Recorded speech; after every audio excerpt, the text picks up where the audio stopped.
G'day viewers, well I'm going to move on to my next restoration project. And Wayne's going to love this one. This is a Watthour meter type AZ. Not a BAZ, but an AZ. Do a quick side by side comparison before I can move on repairing it. Because this one and that one were the most in need of attention. As you can see, this one at Loadwheel was when hitting the brake magnets during transit and it's just scratched everything. And that one here was missing the dial glass. You can see there, a lot of similarities there. To 460 volt to 240 volt. Let's read the specs out. So 20 amp, 2 times 230, 460 volts, 120 revs per kilowatt hour, 1 phase, 3 wire, 50 cycles. Electricity meter manufacturing Co Limited, Sydney. This one was made a little later on because there was one factory in Melbourne making these as well. So meter number NE for North East Victoria 20583. And you can see there, because it's been sitting in that box of meters, and when I transported it, as you can see, when I shake it, kind of hear the Loadwheel rattling around there, so I'm going to have to adjust the bearings and try and get this thing to centre.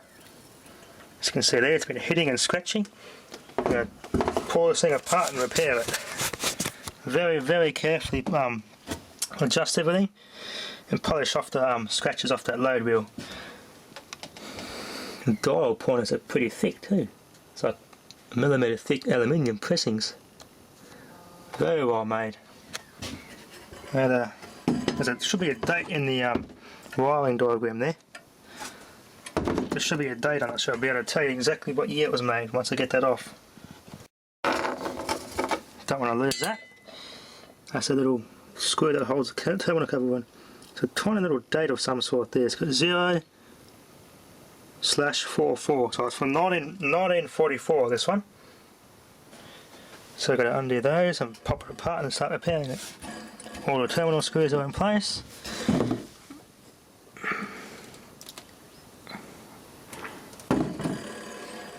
Here you can hear it rattling. Gonna have to repair that. Alright, let's take those screws off and start repairing it. It was a very carefully cracked the seal. Got to make sure I put it back on the same way, so that's the bottom down there. You see where the cork seal was, where it was sitting. Got to get that back on the right way. And you can see there, still smells like varnish. You can smell the varnish there in the winding. It still smells fresh and new. Hasn't been burnt out, so there's no burning smell, which is good. Alright, they've got potential, so active in, neutral in here, potential there, that little one. So it's active in, neutral in, then active out and neutral out. So if I can just play with this Loadwheel. Yeah, it's fairly loose in there. A little adjustment there, you do it by hand and this spring holds it in place, and that must release it so you can adjust it. And that body is actually cast iron. Same with that one. That main body stator assembly is all cast iron. It's amazing how everything was separately put together. Like with these modern emails, the brake magnets are all pressed in to the body there. These are all separate. Alright, so there's a top bearing there, got to adjust that to hold that wheel down. Yeah, it's a bit out of adjustment, that one. So to fix that, I'm going to have to you take the registrar off by hand, undo those, and this comes out. Yeah, no tools needed with this meter, it's good, it's all done by hand. There's your adjustments, it's slow and fast. Another one there. And there's a drivetrain, all thick, heavy duty gears. Aluminium. It's a very well made old meter. There's potential coil there. So I've got to try and adjust that somehow. So I'll have to undo that screw and see if that turns by hand. Screw it in a bit, try and get that wheel to be more centered. Then do the bottom one up a bit so it's not so too far below the centre, otherwise it might not be as accurate. Okay. Okay viewers, that just came straight out of that hole there. As you can see in there, little tiny hole there, which that pin sat in. Now this can unscrew. I'll just get me out of the handle free.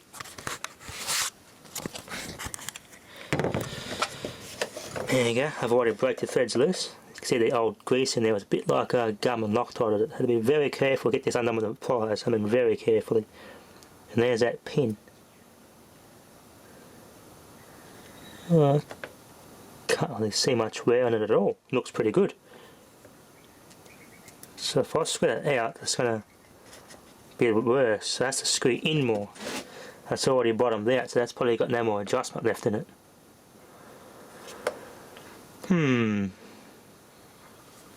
But to give it more adjustment, to centre that load wheel better, I could file that down a bit so this can screw in more. That may fix the problem.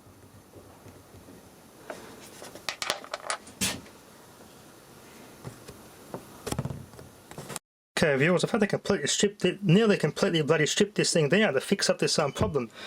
Because I can adjust the bottom bearing and that's saying to fix the problem. But then the potential coil scraped because I lifted it up too high. And I was scraping on the potential coil. The magnets seem to be pretty well centered. That one there is going to be tilted forward a bit. I've got to tilt this one here down a bit. Very simple how these things are set up. So underneath it should be where the magnet was. So you've loosened it. You just move it out of the way. And that just slides straight out. The bottom seems to be, it's not too badly worn from what I can see. Very careful how you handle this. If you warp these load wheels, they get to a certain point on a certain small load and they'll stop. And the meter doesn't read a small load anymore. As you can see there, there's some wear on there. If I look carefully, there's just the smallest trace of filings on that bloody worm gear. So this meter's had a lot of use. A hell of a lot of use. Now the back of that register, 120, means 120 revs per kilowatt hour. So that's probably calibrated to match the wheel speed. So this thing's done some bloody miles. So I'm going to try and polish up this load wheel as carefully as I can. Get that marks off it and then re-centralise it. Then reassemble it and see how she performs. Whatever you do, don't touch these adjustments because they move the little load coil. The field moves that and that makes the meter faster or slower. So it shouldn't have any effect on performance once I put this all and realign the brake magnets and put the disc back together. Should be the way it was. Okay viewers, I got this thing back together. The load wheel spins nice and freely. It's better than what it was, but I'm not going to try and modify that bloody bearing. That pin actually has to be extended so it holds that disc down hard, but I have to replace that bloody pin to fix that. So it's better than what it was. I got the magnets exactly how they were. Just go by that line. That timing mark has to be the exact same width between those magnets. Just like that one here. The magnets are exactly where they were. Very amazing how these older ones worked. The magnets are all separately, you can see how much of a pain in the arse it was to calibrate these meters. But they are bloody reliable. Some silver paint so you can see the reflective backing when you're reading the meter. The grease inside those jewel bearings was like gum. Just gummed up severely. Never ever been certified. So it's got 78. This was recertified and re-lubricated and refurbished in 1978. This one was never refurbished.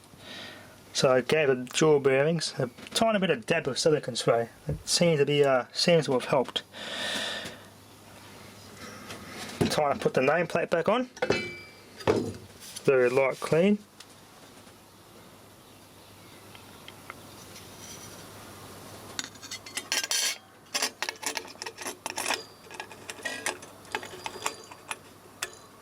There we go, do those screws up and she's on.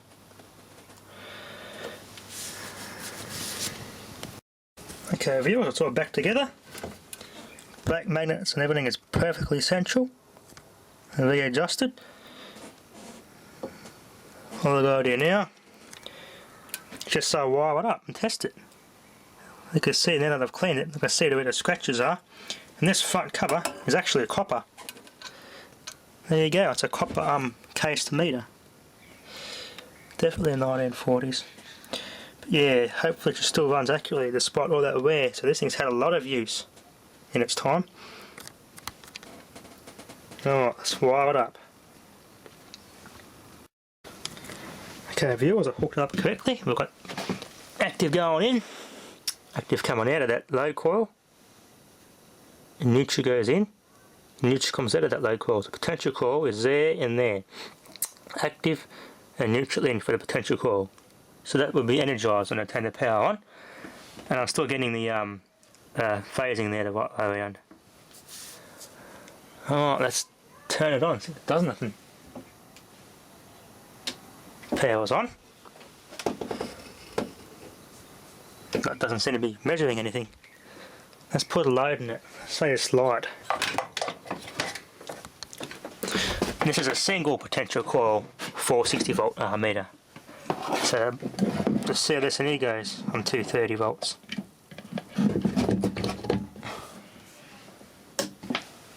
Lights on. It's getting some usage.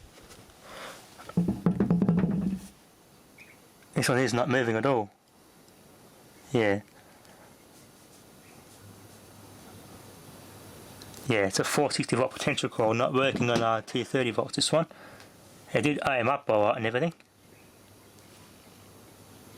Listen carefully. Yeah, it's buzzing. It's got power to it. Here, a little hum there. Let's try a different load. Okay. Power on. And it's not moving. Maybe this one here needs, this type of setup needs a full 460 volts. That one there's going.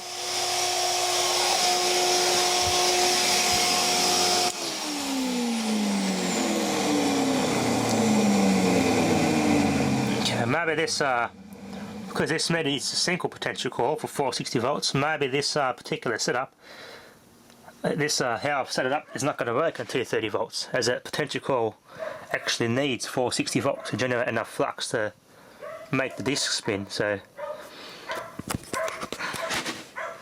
this is going to have to be a display piece, I think. But see if anyone else has got any ideas. That is hooked up correctly, got active going in. 30 potential to neutral in. So that is energized, active out from the load coil, and neutral out from that load coil. So that is correct for 240 volt line. Okay, that'll be enough for now, so thanks for watching.